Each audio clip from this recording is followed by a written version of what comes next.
Welcome all.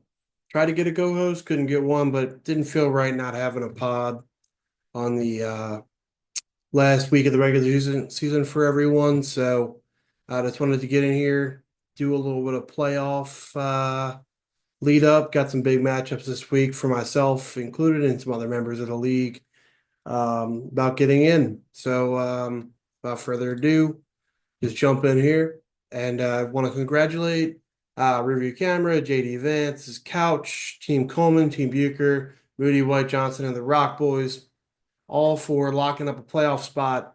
Six of the eight playoff spots are um, locked up. And then we can see at the bottom there, Team Nate, Mind Goblin, 4-9, eliminated from playoff contention.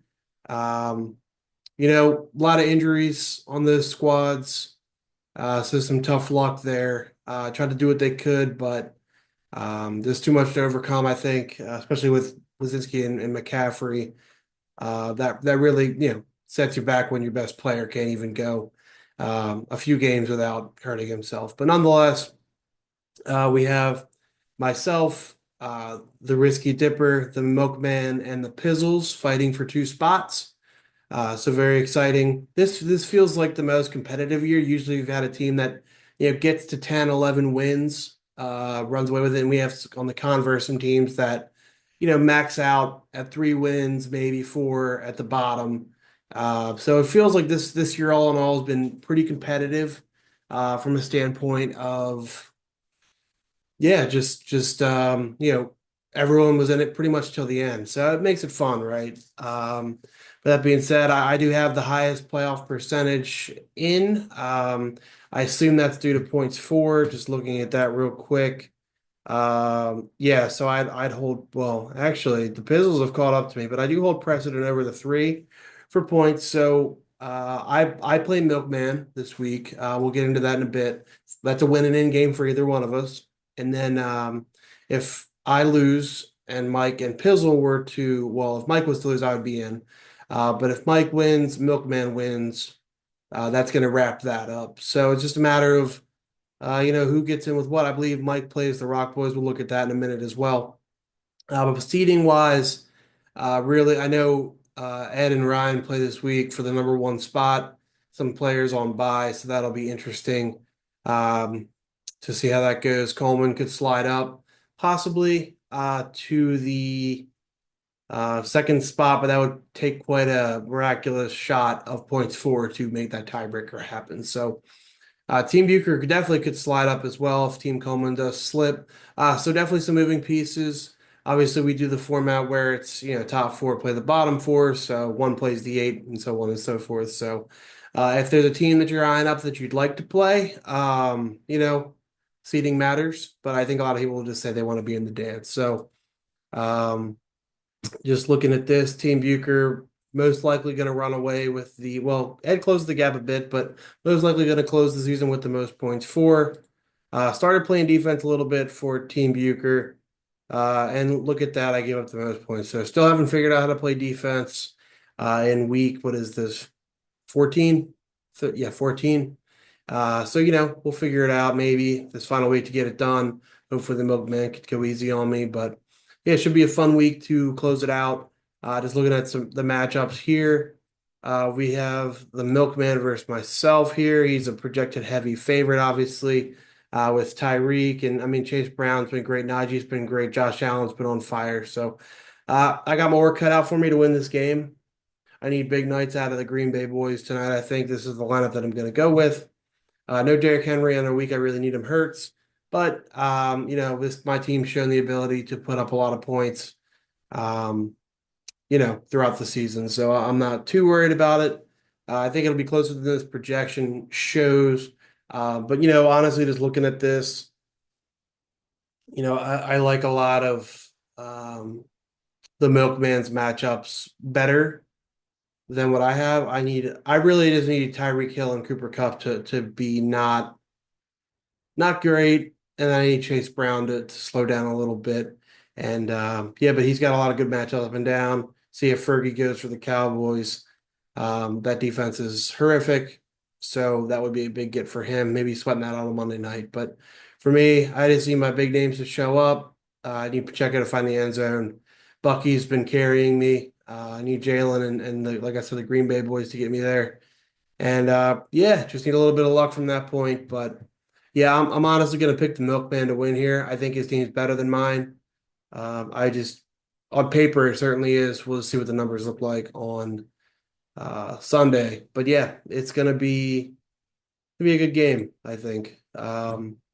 Next, we have the Toilet Bowl for the first overall pick. Loser of this game gets the number one pick for next season. So keep that in mind. I would like to see Wazinski slide in a starting running back that can actually play, just for the sake of on the tight end that isn't on bye, just for the sake of competitive nature. But obviously, this point of the year playoffs or wherever you want to situate yourself for next year. So we don't have any rules against anti-tanking or setting a full lineup. It's more of a competitive situation thing. So if that's what they like to go with, and same with Nate not having Jonathan Taylor in there, if those two go, kind of cancels out a little bit. But yeah, I think Team Nate's probably going to take this one down just because no McCaffrey. That's really the ability for Wazinski. No Brian Robinson, no Pittman. So a lot of struggle there, I think. And Wazinski's going to find himself with the first overall pick for this upcoming season.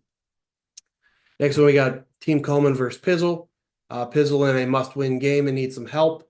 Kudos to him, though. I will say for getting here, getting to this point. I started 0-6, so going 5-2 in his final 7 weeks, putting up a lot of points. Good for him. I know we gave him some flack over some trades that were made, but really getting Kittle. Kittle's been phenomenal for him. I picked up Jonnu Smith. Obviously losing Godwin hurt, but not as much as we thought it was going to. Still found ways to win games and finds himself in a possibility of getting into the playoffs now. So good job managing there, I would say, from his standpoint. Team Coleman, pretty dominant season, started to really round out the form. Here, he kind of treaded water in the beginning and kind of started going with this running backs that he's got going for him. Yeah, I think this projection is probably right. It feels like kind of a lopsided Coleman win here, but Pizzle could definitely surprise and put up some points, I would say. But yeah, that would end Pizzle's season, obviously. Coleman is looking to put himself in the best playoff position that he can. And yeah, look, I mean, if you're looking for a guy that's going to have a good game for Coleman, Montgomery against Green Bay is probably a really good bet for that. Probably finds the end zone at least once. That Rams defense has gotten improved, but we'll see what James Cook can do. And Buffalo's defense isn't great against the run, so Kyron should have a decent day. The score dependent, obviously, what the Rams are able to do. If the Bills kind of get out ahead, Kyron's going to suffer a little bit, but Coleman, really good squad moving into the playoffs. I think they're going to be a force to be reckoned with. Whomever they draw. So tough position there. The other seeding battle here, Team Bucher looking to again assert himself as a top 4 team in the league, which I think we would all agree that his roster certainly dictates that he is. And the Moody White Johnson coming off the last place finish of last year, getting back into form of being a middling playoff team. Really shouldn't. I mean, 7-7, he could fall a few spots, but his team's really been clicking, scoring a lot of points. So he'll find himself in good position. He did win this matchup previously. Obviously, Puka in there. Bucher getting him midseason in that trade with Justin. People were very fearful of that. Ja'Marr Chase has been on another level. That Dallas defense has shown signs of life, but still not great at pass. So I'd expect Bucher to put up a pretty big number here, solidify that top spot, earn it. And I think Moody White obviously still in the playoffs, but could be a rematch of the next week. We'll see. But yeah, I mean, both these teams, don't need it this week, obviously, but would like to have it just because obviously winner gets a top 4 spot. So that is important. We don't have home field advantage anymore, but still nice to have that top 4 next to your name. So but yeah, I'll pick Bucher to win this game just for the fact that Ja'Marr Chase is going against that great matchup. Could put a 50 bomb up, honestly, and really handle this one for him. So We have a battle for first place. We don't have a regular season award, but it feels nice and fluffy to have the number one next to your name. Probably either draw myself, the Milkman, or Mike in the eighth seed. So that obviously that's kind of an important spot. Well, either one of these guys are most likely going to get one of those three. So not too concerned. I don't think Ed's team's kind of clicked back into form after a few slow weeks. Bowers is really this back-to-back year that's picked a rookie tight end. They've been number one in fantasy football with Laporta last year, now Bowers. And Hawkinson's come on nicely since coming back from injury.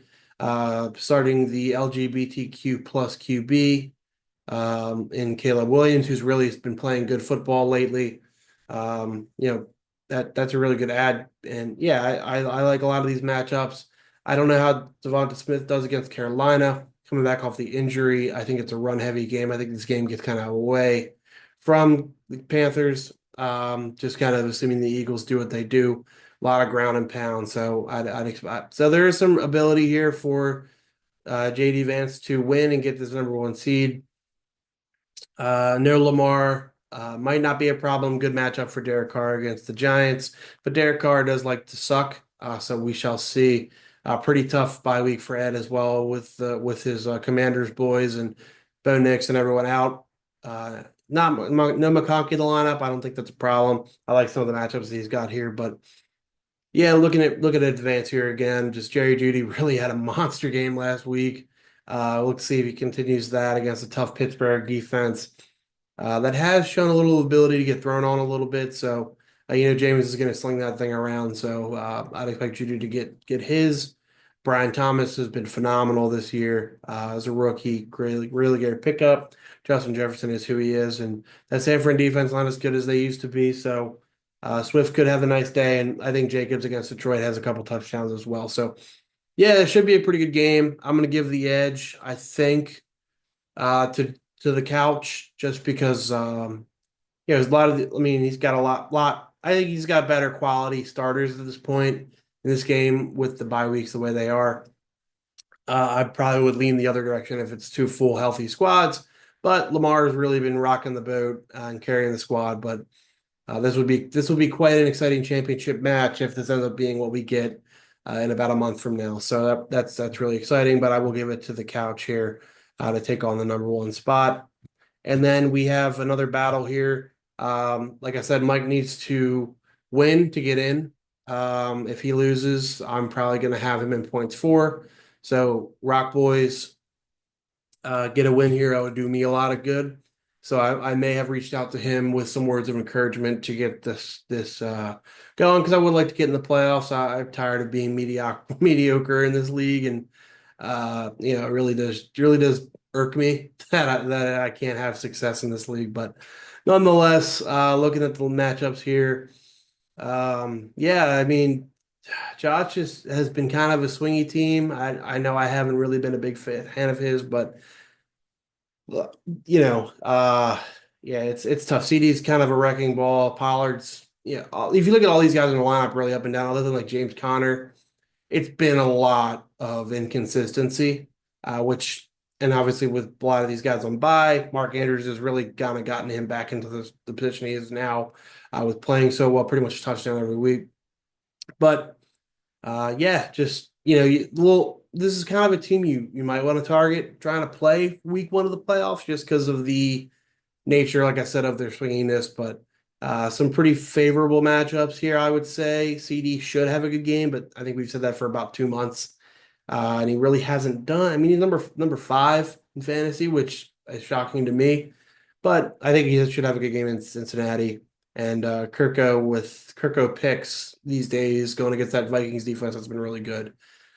Should prove some nice points there for him. And then looking at Mike's squad, Baker's been relatively inconsistent. We'll see how this Vegas defense shows up. Yeah, I mean, it could be a run-heavy game. Bucky's really been driving the boat. But yeah, I mean, Mike Evans does what he does. I know Mike loves Mike Evans, so I'm surprised at the lack of check marks here on the side of Mike. I mean, Charbonnet's touchdown-dependent monster. Did score last week. Kind of surprised no Jordan Love tonight. I think he has a good game, but that's just me. with my somewhat Packers bias. Mike kind of bitten here with the bye week bug with Flowers, Stevenson, and Collins all on bye. Really unfortunate for him because I think those guys are in. I think this is a win for Mike, pretty easy here. But that being said, I think Rock Boys gets this done for me, gets me in the playoffs. Um, that's just me being optimistic. I think I could definitely see Mike winning this game for sure. But yeah, so just to kind of go back to the standings right now. Yeah, I mean it's pretty laid out for what it is. A lot is predicated off of what Mike does. Because I mean, just looking at the tiebreakers here. So basically, the way that Justin can get in is honestly he's better off if I beat Zach and then Mike loses and then Pizzle with a win would slide in, considering his points for would stay in the position where he is in what, one, two, three, seventh, right? Four, five, seventh. Yep. So if he stays there, he would have the tiebreaker at that point if records are the same. With a Pizzle loss, and a Mike win, he's gonna find well, Mike's winning in, Zach and I are winning ins, and then it kind of gets a little bit hairy as far as points for from that point. So pretty exciting matchups here, and just looking ahead to the playoff bracket, if things were to end right now, this is what it would look like. So we would have some pretty good matchups. Mike versus Ed in the 1v8. Bucher versus Moody White rematch of this week would be quite interesting to see. Coleman versus the Rock Boys. I think Tyler would be looking at his chops with that one. But his team has shown a little bit of inconsistency as well. Not of late, but just overall in the season. And then myself versus JD Vance, which I would love the opportunity to play Ryan. But he does some voodoo magic stuff in the playoffs sometimes. Just ask Ed about that. Uh, and Purcell, the former manager of one of the teams in our league, Ryan really can cook the books and call the Roger Goodell in there to make things work out for him to get him what he needs to get it done. So yeah, just exciting, man. It's fun when the last week of the season comes down to guys having scenarios to get in the playoffs and it's not all set and locked up because that's just not fun for anybody. So, good luck to myself and the three other managers who are fighting for playoff spots in the toilet bowl. Good luck for the first pick. Hopefully, you guys set a lineup for being competitive, but if not, hey, it might be competitive too. And then the playoff guys looking for seeding, hopefully you get what you're looking for. So, been a fun year. Sorry the pods haven't been as popular as they have been in years past. I know there's a lot of backlash, that's why I haven't been doing them as much, not as much excitement. So, yeah, but wanted to get one out here for you guys today. And yeah, I think that's really it. Good luck for everyone. Hopefully I wish everybody could make the playoffs, but that wouldn't really be fun for anybody. And then, yeah, just have a good time. Um, be nice to me when I post this. It's my birthday. Um, you know, old. All right. Well, drag this on long enough.